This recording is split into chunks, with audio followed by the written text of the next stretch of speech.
Has the unimaginable happened? Has that shadow of dread, the one you always pushed to the back of your mind, hoping it would never materialize, suddenly taken center stage in your life, becoming your devastating, unwelcome reality? Has a cataclysmic storm broken over you, sweeping away foundations you thought were secure, leaving behind what feels like an utterly desolate landscape of wreckage, ruin, and the echoing, agonizing question, where was God when the walls came crashing down?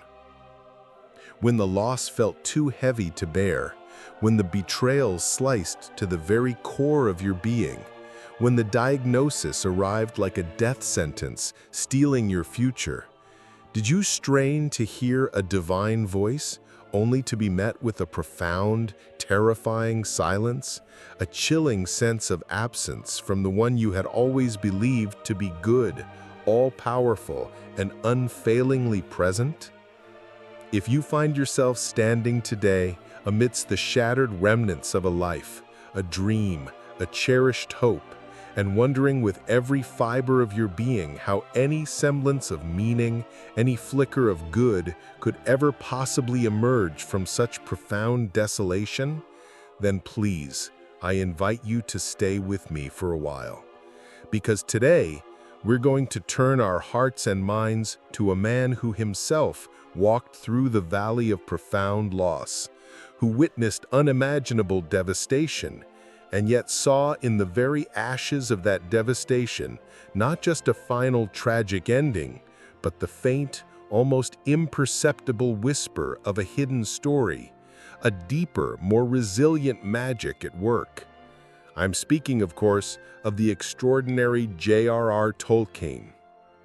He who gifted us with literary worlds steeped in epic sorrow and yet illuminated by breathtaking, unexpected hope, might gently, wisely suggest that even in the most profound and personal ruin, God is not truly absent, but is perhaps, in his mysterious wisdom, weaving a narrative too vast, too intricate, too layered for our immediate, grief-stricken sight. Tolkien himself once wrote in a letter reflecting on his creative work, "Actually, I am a Christian, and that, of course, colors all that I write. The anagogical, as you were trying to say, is the most important part of my story, and is there even if people don't see it. That anagogical sense, that deeper spiritual or hidden meaning, the upward glance towards ultimate things, that is what we are earnestly searching for together today." This exploration is not, in any way, intended to minimize the raw reality of your pain. The ruin you face is undeniably real. The loss is crushingly real. The worst happening is, by its very definition, a shattering, life-altering experience. There are no easy platitudes that can gloss over such profound suffering. But Tolkien's genius, deeply rooted in his own unwavering Catholic faith and forged in the crucible of his personal experiences with profound grief, devastating war, and the loss of dear companionship, offers us a unique and valuable framework. It's a way of looking through the overwhelming ruin, not just staring blankly at it, to discern, perhaps with eyes of faith, the faint, initial gleam of an unexpected purpose, the nascent stirring of a story of redemption that often only becomes visible in the long lens of hindsight, or sometimes, courageously, only through the lens of steadfast, unyielding faith. John Ronald Reuel Tolkien, born in South Africa in 1892, but swiftly transplanted to the English Midlands after his father's early death, was no stranger to profound sorrow from his most tender years. His father, Arthur, died when Ronald, as he was known, was merely 3, leaving his mother, Mabel, to raise him and his younger brother Hilary in genteel poverty. Mabel, a woman of great strength and conviction, converted to Catholicism, a decision that isolated her from much of her family but profoundly shaped her sons' spiritual lives. Tragically, Mabel herself died from complications of diabetes when Ronald was just 12. This devastating loss of his beloved mother, he later confessed, had a deep and lasting effect on his understanding of suffering, his religious convictions, and indeed his entire creative output. He and Hilary were left as orphans, entrusted to the care of Father Francis Morgan, a Catholic priest who became a surrogate father figure. Then came the cataclysm of the Great War, World War I. Tolkien, after completing his studies at Oxford, served as a signals officer with the Lancashire Fusiliers. He was plunged into the horrific, dehumanizing trench warfare of the Battle of the Somme, one of history's most brutal and bloody conflicts. He witnessed unimaginable horror, the senseless slaughter of a generation, and endured the profound personal grief of losing most of his dearest friends, his close-knit school fellowship in the mud and blood of France. He himself contracted trench fever, a debilitating illness that invalided him home, likely saving his life but leaving him with a first-hand understanding of the fragility of existence and the deep scars of war. These formative experiences of profound personal loss, the brutal reality of industrialized warfare, and the societal ruin it wrought, deeply and indelibly shaped his powerful imagination. They informed his understanding of themes like courage in the face of overwhelming despair, the nature of good versus evil, the profound cost of sacrifice, the insidious nature of power and corruption, and most crucially for our discussion, the unexpected, almost defiant upwelling of hope when all seems irrevocably lost. His literary masterpieces, The Hobbit and The Lord of the Rings, and the posthumously published The Silmarillion, are far more than mere escapist fantasies. They are, as he himself often described them, feigned histories, deeply infused with moral and spiritual truths. They explore how seemingly insignificant good can contend with overwhelming, monolithic evil, and how even the smallest, most broken, most unlikely individuals can play a pivotal, often unwitting role in a story far larger, far more significant than themselves. So when we find ourselves confronting a situation where it truly feels like God has allowed the very worst to happen, what specific insights can Tolkien's rich and layered worldview offer us?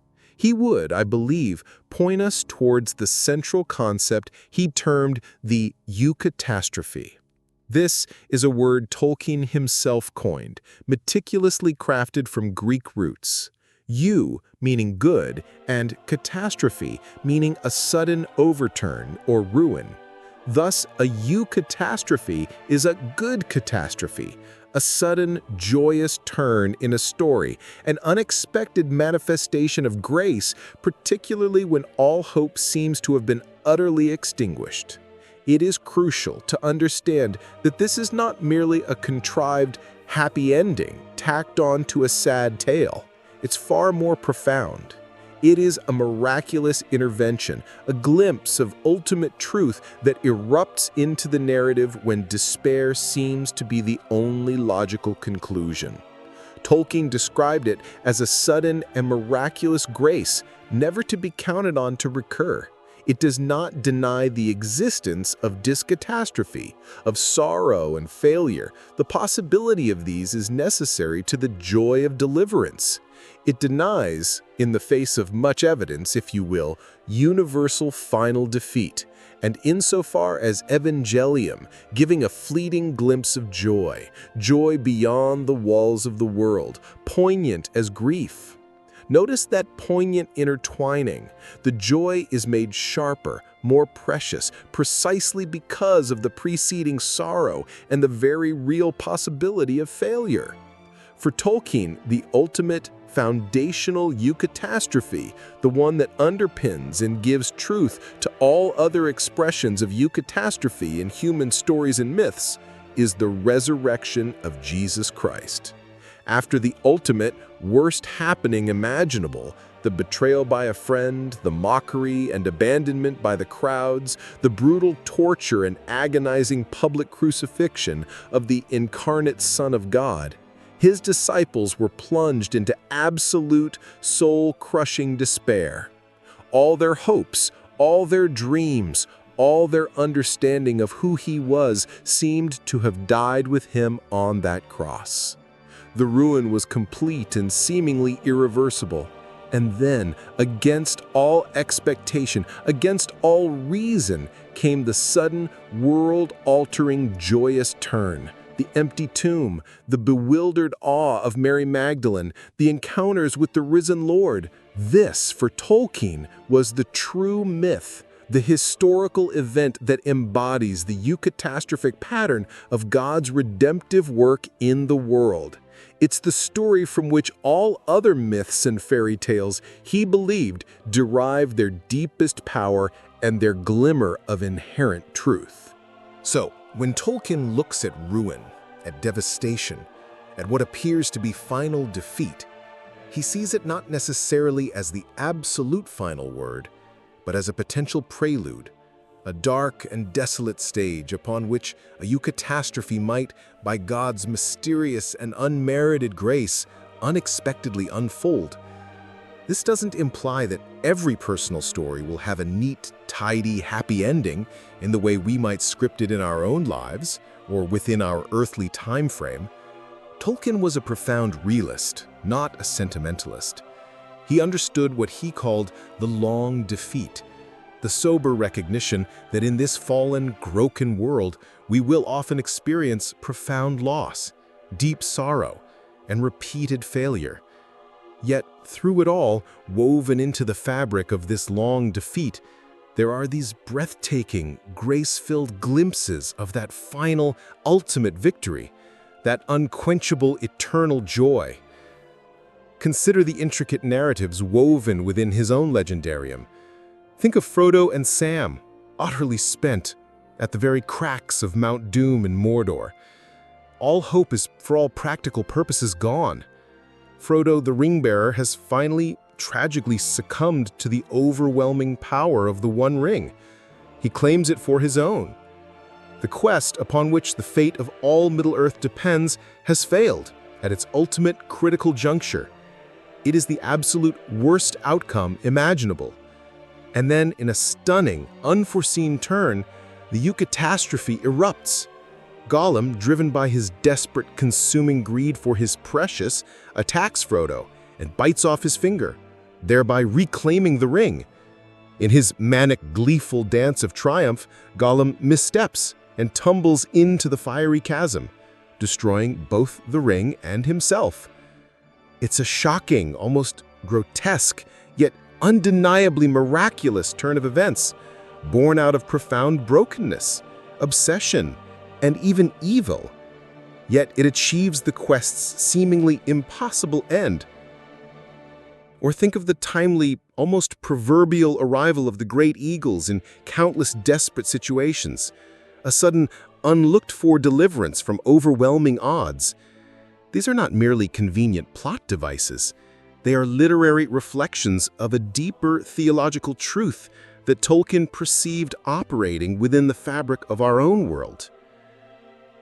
Tolkien possessed a profound and abiding belief in providence, a divine, guiding hand that is mysteriously and often imperceptibly at work even in the midst of overwhelming chaos, human folly, and malicious evil.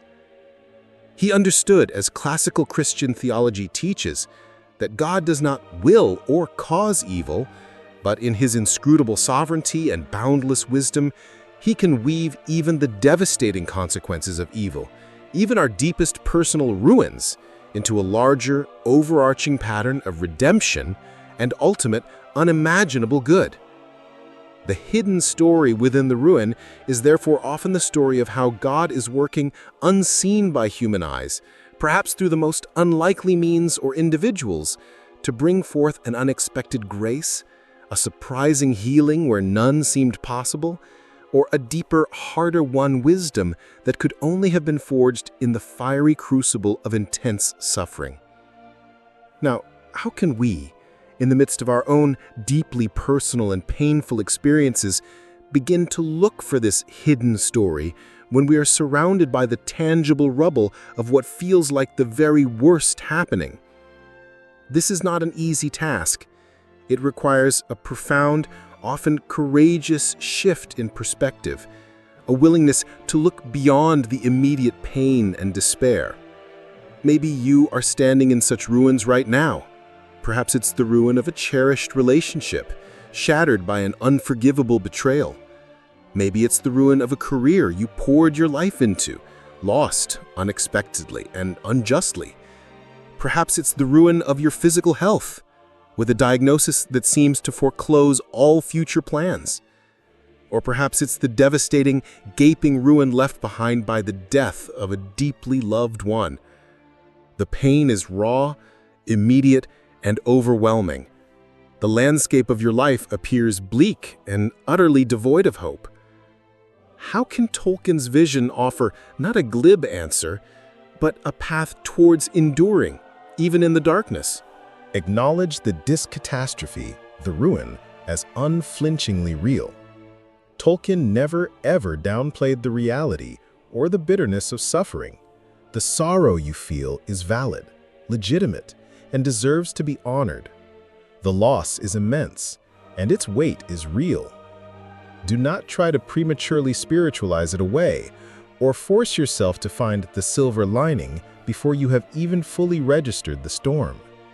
The joyous turn, the eucatastrophe, is all the more poignant and meaningful because the preceding sorrow, the discatastrophe, was so deep, so authentically experienced.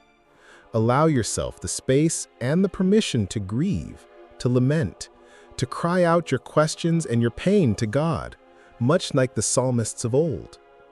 This profound honesty, this refusal to pretend, is a crucial and sacred starting point.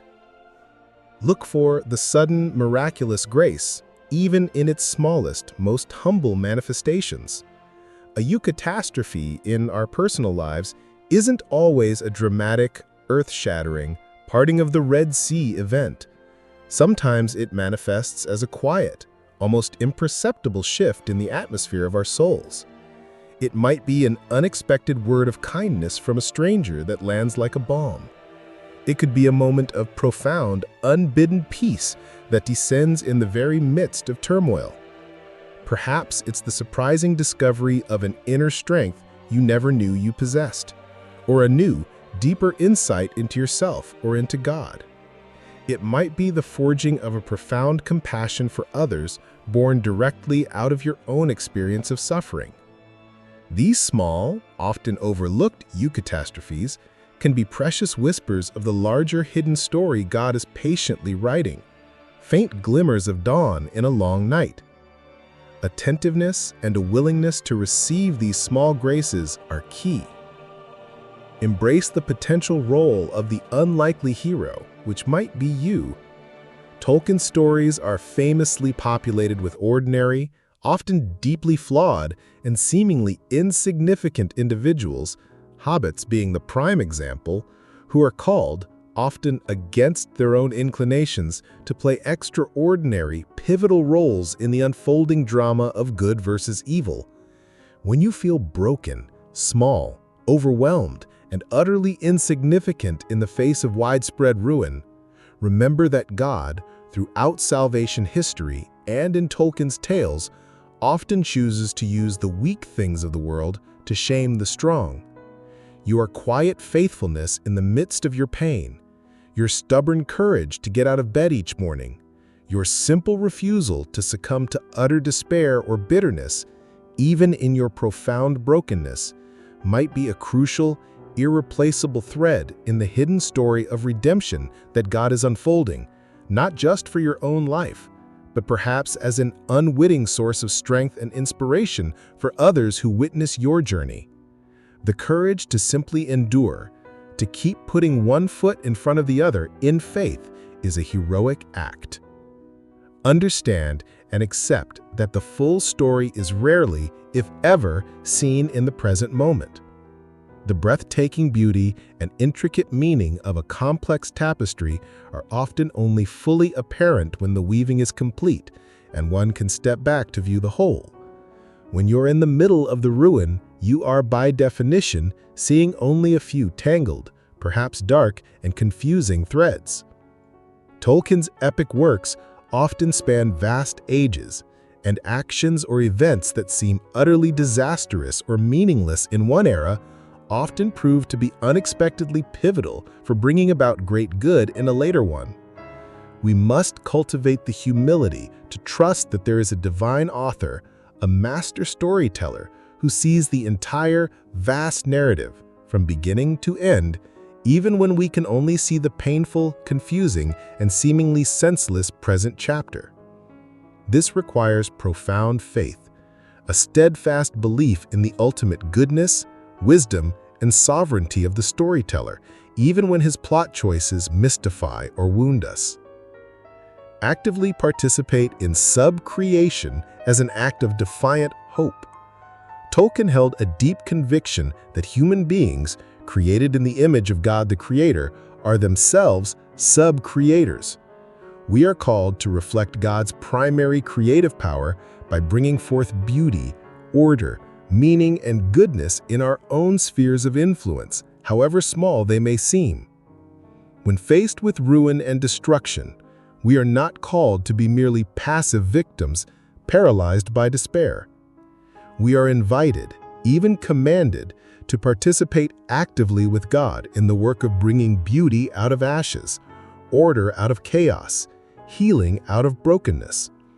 This could mean extending forgiveness where it seems impossible, courageously seeking reconciliation even when it's painful, using your own hard-won experience of suffering to comfort and support others, creating something beautiful through art, music, writing, gardening, or simply choosing, day by day, to sow small seeds of love, kindness, and hope in the desolate ground around you.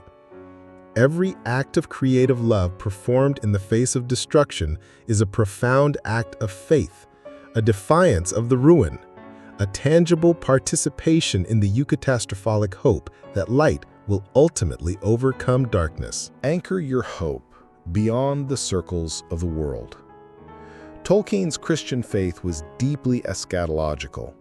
That is, it was oriented towards an ultimate future hope that transcends the sorrows, limitations, and injustices of this present fallen world. He believed in a final restoration, a great eucatastrophe at the end of time, a joy that will swallow up all sorrow. Sometimes the hidden story in our earthly ruins, the full meaning of our suffering, will only find its complete resolution and radiant clarity in eternity, in that joy beyond the walls of the world, of which he so eloquently spoke. This ultimate perspective does not make our present suffering meaningless or irrelevant. Rather, it frames it within a much larger, ultimately triumphant, and infinitely meaningful narrative. It allows us to endure present darkness with greater fortitude because we are oriented towards an ultimate, unbreakable, and all-encompassing light. This is hope not as wishful thinking, but as confident expectation in God's final victory. Continually remember and meditate on the true myth. The cross and resurrection of Jesus Christ must remain our ultimate template, our unwavering point of reference. This is the eucatastrophe that illuminates all others. If God, in his mysterious love and power, could bring the greatest conceivable good, the salvation of the entire world, reconciliation between God and humanity, out of the greatest conceivable evil and ruin, the unjust betrayal, torture, and crucifixion of his innocent Son, then he can and he does work redemptively in our own worst happenings. Our personal ruins, however devastating they may feel, are not beyond his power to redeem, to transform, to imbue with unexpected meaning, purpose, and even eventual beauty. The cross itself appeared to be the ultimate ruin, the ultimate divine failure, the definitive triumph of darkness. But it was, in fact, the very hinge of history, the sacred site of God's most profound victory over sin, death, and despair. This Tolkien-esque perspective, let me be clear, does not offer facile answers or a magical formula to escape pain. Life remains hard, and loss is grievous. What it offers is something far more profound and enduring, a way to inhabit our suffering with a tenacious, quiet, and deeply rooted hope. It offers a willingness to look for God's hidden hand, His subtle providence, even when everything visible seems to scream of His absence or His indifference.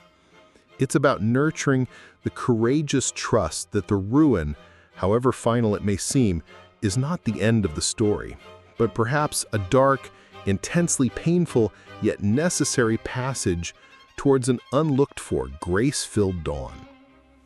So I invite you now, with gentleness and respect for your journey, to reflect on the ruins in your own life, whether they are in your distant past, your painful present, or your feared future. Can you, with Tolkien as a thoughtful and compassionate guide, begin to search, even with trepidation, for the faint, almost imperceptible outlines of a hidden story, a deeper meaning that might be trying to emerge? Can you dare to believe, even as a fragile seed of faith, that even in this devastation, God might be patiently, lovingly at work, crafting a eucatastrophe, however small or grand, that you cannot yet fully perceive? What small acts of subcreation, what brave gestures of courageous love, costly forgiveness, or defiant hope might you be called to in the very midst of this wreckage? I would be genuinely honored if you would share your thoughts, your wrestlings, your fragile hopes in the comments below. Has this perspective from J.R.R. Tolkien resonated with you in some way? Have there been times in your own life when, perhaps only in looking back, you could discern a eucatastrophe, a sudden joyous turn emerging from what initially seemed like utter and final ruin? What helps you, or what has helped you hold on to hope when God appears to have let the worst happen? Your insights, your vulnerable stories of wrestling with this profound mystery can be a source of immense encouragement and solidarity for others who are walking the same difficult, often lonely path. Let us, together, learn to look for the hidden stories of grace, mercy, and unexpected redemption that God is continually weaving into the intricate fabric of our lives, even and especially in their most broken, sorrowful, and ruined places. Thank you for joining me in this exploration of the deep, resilient, and ultimately triumphant hope that can be found in the heart of J.R.R. Tolkien's extraordinary vision. May you find, even today, the courage to look beyond the immediate devastation, to listen intently for the whisper of God's hidden story, a story that, by His grace, ultimately leads to a joy that no ruin, no sorrow, no darkness can ever truly extinguish.